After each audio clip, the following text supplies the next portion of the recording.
Bienvenue dans Archi Urbain, l'émission qui vous parle d'architecture et d'urbanisme à Bruxelles.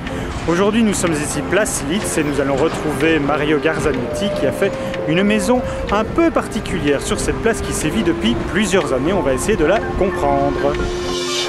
Bonjour Mario. Bonjour Emma. Tu vas bien? Oui.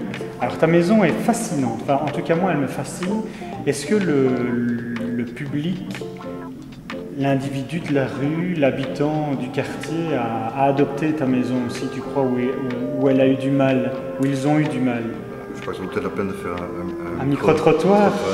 Qu'est-ce que vous pensez de la maison, de la façade? Comme je trouve moi, il est bon. Beau, pas beau, mais quand même c'est beau. Hein. On peut faire mieux, quoi. Moi personnellement j'ai eu des réactions les plus hostiles et les plus élogieuses. Je crois que c'est vraiment très partagé. Je crois que de manière générale ça laisse pas indifférent. Quel que soit d'ailleurs le niveau culturel ou c'est pas l'impression que c'est. Il y a deux choses dans ce que tu viens de dire. On a parlé des matériaux, enfin du matériau qui fait la façade. Ensuite, il y a le projet en lui-même, enfin, l'acceptation du projet. Par rapport aux matériaux, explique-nous ce que c'est exactement. C'est pas donc du bois? Non, c'est de l'acier Corten, donc de l'acier pré-patinable. C'est-à-dire que c'est un acier qui, en s'oxydant, s'autoprotège. Donc c'est un acier qui est régulièrement utilisé par les sculpteurs, etc. Et alors, moi je trouve ce matériau particulièrement intéressant parce qu'en vieillissant, il s'ennoblit. Et c'était un bel outil pour faire une métaphore par rapport au contexte social qu'il y a ici. Et je trouvais assez intéressant d'utiliser un matériau pauvre qui, par son développement, par son autonomie, devient quelque chose d'extraordinaire. C'est une très belle image. Voilà. Et alors, comme le contexte ici, ça on se rendra peut-être mieux compte quand on sera à l'extérieur, comme le contexte est un patrimoine 19e cimenté blanc, en gros, avec pas mal d'exceptions qui sont en terre cuite, enfin, des choses comme ça, etc. Donc finalement, on a un contexte relativement hétérogène, avec une dominante blanche. C'est ça, oui, tout à fait. Face à ça, on pouvait... ou faire la même chose. Ou faire la même chose, ou au contraire, parler de la différence. Moi j'ai eu envie, voilà, j'ai pris le parti pris de parler de la différence.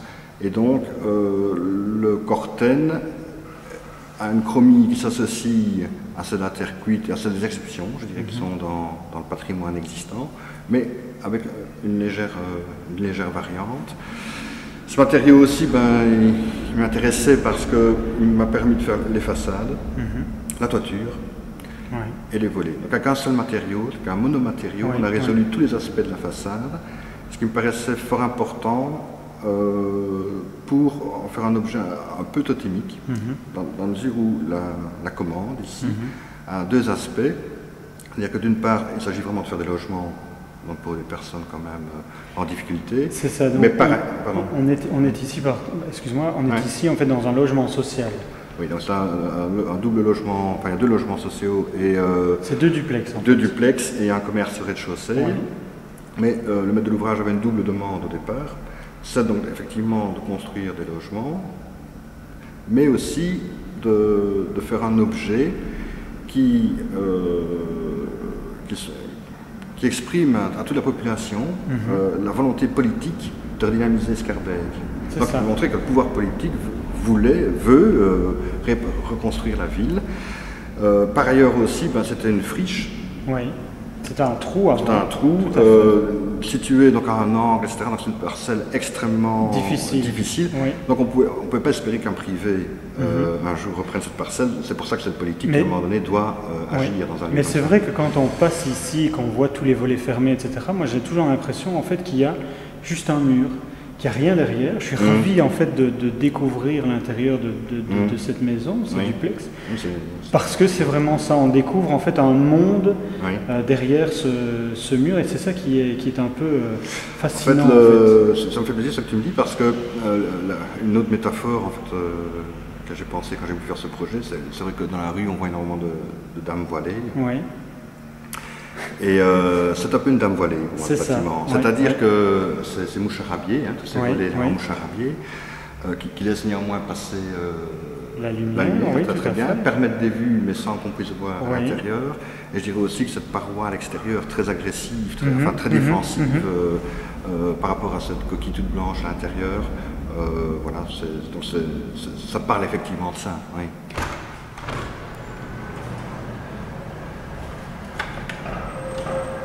En fait, tout ce dispositif-là est important parce qu'on est plein sud.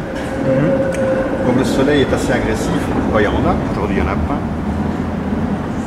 Le charroi de la rue est extrêmement bruyant, donc c'est aussi une source d'agressivité importante. Et l'image est très agressive parce que tout bouge tout le temps, tous ces véhicules, enfin toutes ces choses, etc.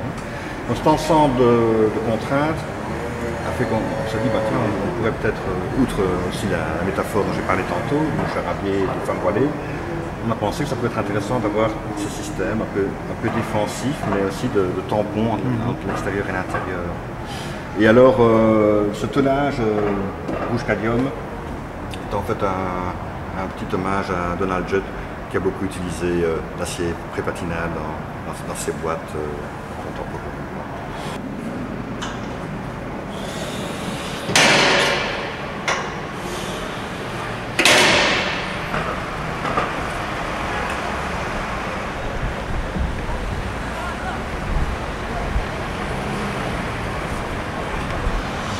Comment s'est passée la prise de décision par la commune? Il y a eu quoi? Il y a eu un concours ou... Alors là, je ne sais pas pourquoi je me pose la question, parce que j'ai vraiment envie d'en parler, parce que je trouve ça tout à fait exemplaire. En tout cas, à l'époque, ça fait quand même il y a quelques années, pour cette parcelle de 56 mètres carrés au sol, c'est pas grand. C'est ridicule comme programme public, marché public. Oui, ils ont pris la peine de faire un petit appel restreint et de constituer un jury, constitué donc d'architectes de renommée. On peut le dire. On peut le dire vraiment. Parce que je connais certaines personnes. Voilà. Oui, tout à fait. Moi je trouve vraiment, oui. Qui ont donc examiné les projets qui étaient anonymes. Oui. Et qui ont donc choisi ce projet-ci. Tout à fait. Et alors, la découverte, ton nom est sorti lorsqu'ils ont ouvert l'enveloppe du projet. Mais ce qui est exemplaire quand même, je trouve, c'est que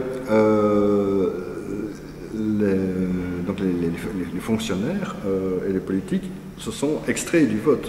Il n'y a que ces membres de jury. Et ça, je trouve que c'est assez fabuleux comme principe. Et là, à un moment donné, ils ont décidé, ils ont peut-être pu refuser si trouvaient que c'était pas bien quoi. Mais donc voilà, ça je trouve que c'est quelque chose d'exemplaire. Alors il y a une chose encore particulière, si tu as parlé du fait que cette parcelle est très petite. Oui. Alors la cage d'escalier se trouve chez le voisin. Oui, parce que donc ça c'est un programme établi par le maître de l'ouvrage, mais je trouve que c'était très bien. Alors, justement, pour n'avoir qu'une cage d'escalier, puisque c'est un ensemble de logements, donc ça pouvait fonctionner.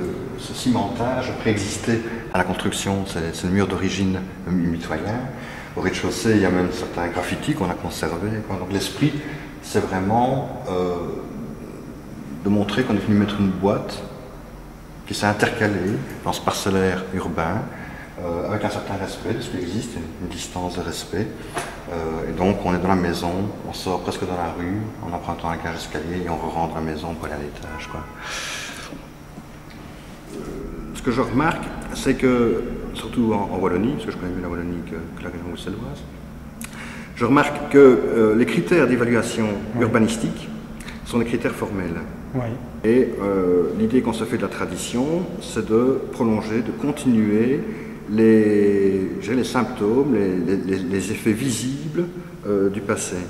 Ce qu'il faut faire, à mon avis, c'est réfléchir à l'attitude qui a produit les choses, pas à l'image, pas au résultat. Et donc, c'est-à-dire au mode de pensée, de réflexion. Alors forcément, si on reproduit la même attitude que les anciens, mais dans un contexte qui a tout à fait changé, on va forcément arriver à une expression, une image tout à fait différente. Mais ça, je pense que c'est malheureusement impossible à établir de manière simpliste dans des articles, dans des règlements d'auteur sous corniche ou des choses comme ça. Parce que ça, on est dans le vivant. Oui, bien sûr. Enfin, je faire une parenthèse que ça me paraît fort important. Non, tu as raison de le dire. Bon, Mario, je te remercie. On va donc aller voir cette maison de l'extérieur. D'accord. Voilà, je trouve que cette vue ici est importante parce que on est juste dans l'axe la place Litz. Et vu notre culture qui date de la Renaissance, etc., un axe et un axe de symétrie, c'est quelque chose d'important et qui est porteur de sens. Alors la difficulté s'est posée pour prendre des choix, une partie de ce projet, c'est cette petite maison rouge qui se trouve en plein centre, qui donc n'est pas de la chromie générale de la place Litz, qui est une chromie foncée, dans ce patrimoine plutôt blanc, quoi. Et alors je me suis dit que si on installait un bâtiment blanc de l'autre côté, on allait donner énormément d'importance à ce bâtiment qui est purement anecdotique. Je veux dire, en fait, c'est un peu comme un ruban de parcelles qui tourne, qui se replie donc de la rue du Palais de notre rue. Et donc, cette maison n'a pas plus d'importance qu'une autre. Il fallait surtout pas qu'elle en prenne plus qu'une autre, quoi. Donc, en installant un objet, une chromie sombre, et si possible avec encore un autre matériau, on anéantit, je dirais, la présence que pourrait prendre cette maison située dans l'axe de la place. Voilà. Et surtout, ça permet de retrouver la lecture, malgré que c'est la tête de l'îlot, d'un chapelet, comme ça, je dirais, de parcelles, une à côté de l'autre, dont aucune n'a plus d'importance l'une que l'autre. Voilà.